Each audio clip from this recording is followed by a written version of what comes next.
चाहता हूँ आप लोगों को बताऊं। पहली बात तो ये कि 1000 बरस के लगभग हो गया, बीच में कभी भी महाराजा सुहेलदेव जी का नाम नहीं आया। 1000 बरस बीत गया।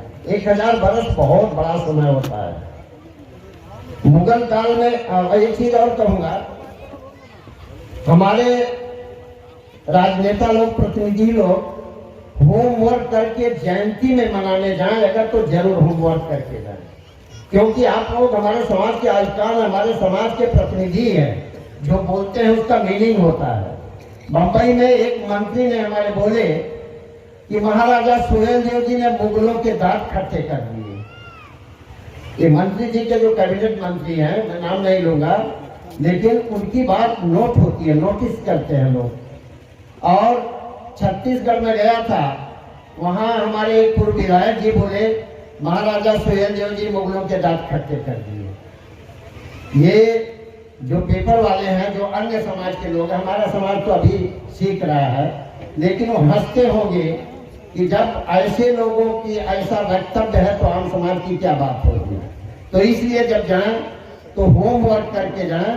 महाराजा सुहेलदेव जी और मुगल के साम्राज्य में 500 बरस का अंतर है। 500 बरस के बाद महाराजा सुहेलदेव जी का युद्ध हुआ, उसके 500 बरस के बाद भारतवर्ष में मुगलों का आगमन हुआ। तो कैसे मुगलों के दांत खट्टे कर सकते हैं वो, आप समझ जाएंगे। मैं ज्यादा इस पे नहीं कहूंगा, इसलिए होमवर्क करके जाएं तो बहुत अच्छा रहेगा। साथियों, हमारे देश में ये जो भारतवर्ष है, भारत का नाम पड़ा, बहुत सी चीजें नई नई आ रही हैं।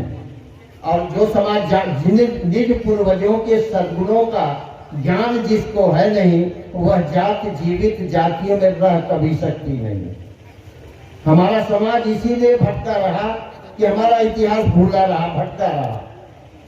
और अब लगभग बहुत से लोग ये मान रहे हैं कि भारतवर्ष नाम पड़ा अगर तो भर जात के नाम से नाम पड़ा। और इसको अच्छी गहराई से, अच्छी तरह से समझिए। और ये समाज इतना हाशिए पे चला गया कि बहुत से लोग पूछते हैं भर कौन होते हैं, राजभर कौन होते हैं। जिसके नाम से इस देश का नाम भारतवर्ष पड़ा, उस देश को लोग पूछते हैं भर कौन होते हैं। ये सारी चीजें इतिहासकारों की भूल है, हमारे नेताओं की भूल है, जो पार्लियामेंट की असेंबली चलती है उसकी भूल है। पहली किताब जब हमने लिखी, नागभाषी का इतिहास, मैं थोड़ा सा पीछे जाऊंगा। बंबई में यहाँ से जौनपुर से पढ़ा, आजमगढ़ में मेरा घर है। इसके बाद बंबई गए, नौकरी करने लगे। हमारे समाज का एक छोटा सा यहाँ राजभर संगठन बना है। मैं पढ़ा और मैं कहा कि मैं भी जाऊंगा, जरा मीटिंग में देखूं क्या होता है। गोवंडी में गिट्टी पर बैठ के मीटिंग करते थे लोग, जो गिट्टी बिल्डिंग बनती है, मीटिंग करते थे उस पर बैठ के लोग। 15-20 लोग थे, मैं भी गया। हमने कहा चलो इतने लोग तो बंबई में हैं, बहुत अच्छा है। और मैं जाने लगा, और तब से लोगों ने कहा आप संगठन से जुड़िए, पदाधिकारी बना। और 1981 से मैंने प्रतिज्ञा किया कि मैं और सब तो कुछ नहीं कर पाऊंगा, सारी चीजें इस समाज की हैं, मैं और कुछ नहीं कर पाऊंगा। एक चीज कर सकता हूं मैं, ये खोजे कि भर कौन होते हैं, ये राजभर कौन होते हैं। और आज तक मैं वही खोज रहा हूं। आप 1981 से जोड़ लीजिए, आज कितना बरस होता है, आज भी खोज रहा हूं, अभी पूर्ण नहीं है। और इस दौरान मैंने 12 किताबें लिखी। अजीब अजीब चीज मुझे मालूम पड़ी। जब महाराजा सुहेलदेव जी का मुझे थोड़ा सा इतिहास मिला, मैं अपने संस्था में, राष्ट्रीय राजभर सेवा संघ का नाम था उसका, आकर के लोगों को जब कहा तो उन्होंने कहा नहीं, राजभर तो कोई राजा हो ही नहीं सकता, आप गलत बोलते हो, आप झूठ बोलते हो। मैं उनको लाइब्रेरी में लिवा के गया, पास बनवाया, दिखाया। और इसके बाद 15 अगस्त 26 जनवरी को वहां अधिवेशन होता था। हमने कहा नहीं, हमको जयंती मनानी है।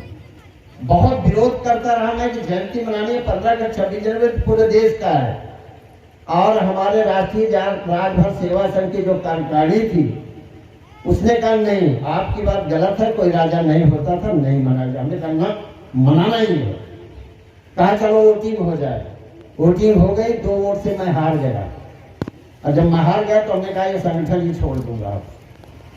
लेकिन फिर आया उत्तर प्रदेश में, सबसे पहली मीटिंग हमने मार्टिनगंज आजमगढ़ में लिया, जयंती का लोगों को बताया, पेपरों में निकला, वही पेपर की कटिंग हमने भेज दिया बम्बई में।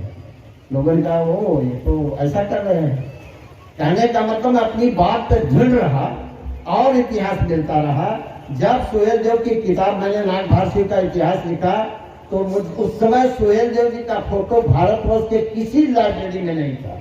मैंने बहुत सर्च किया तो मेरा दिल कहा कि अंग्रेज यहाँ आए थे, शासन किया, इतिहास लिखा उन लोगों ने, इतिहास के तो जनक है, थॉमसन है और इसके बाद अलेक्जेंडर कनिंघम है, सारे अंग्रेज हैं, उनको पढ़ा जाए शायद कहीं कुछ मिलेगा।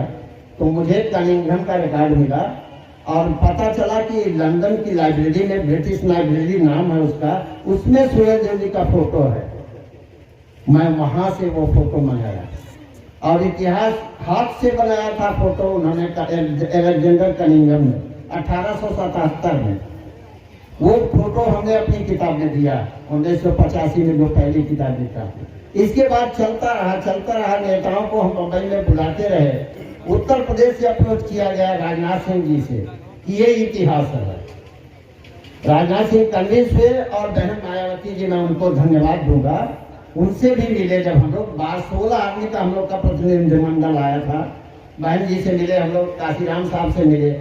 उन्होंने कहा ठीक है मैं एक मूर्ति बनवा देता हूँ इनकी, पैसा ग्रांट कर दिया। डॉक्टर पंचम भी उस पर बहुत काम किए और पैसा ग्रांट किया, पहला पैसा अगर किसी ने ग्रांट किया मूर्ति बनवाने के लिए जो लखनऊ में लगी है, उसका बहन मायावती जी ने मूर्ति बनवाने के लिए पैसा 2 लाख रुपए एडवांस एक प्रजापति थे उनको दिया मूर्ति बनवाने के लिए।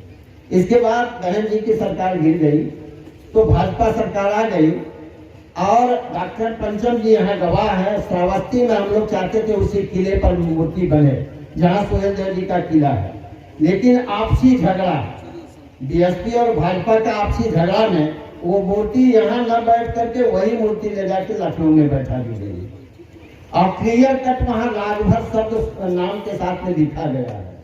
लालजी टंडन थे।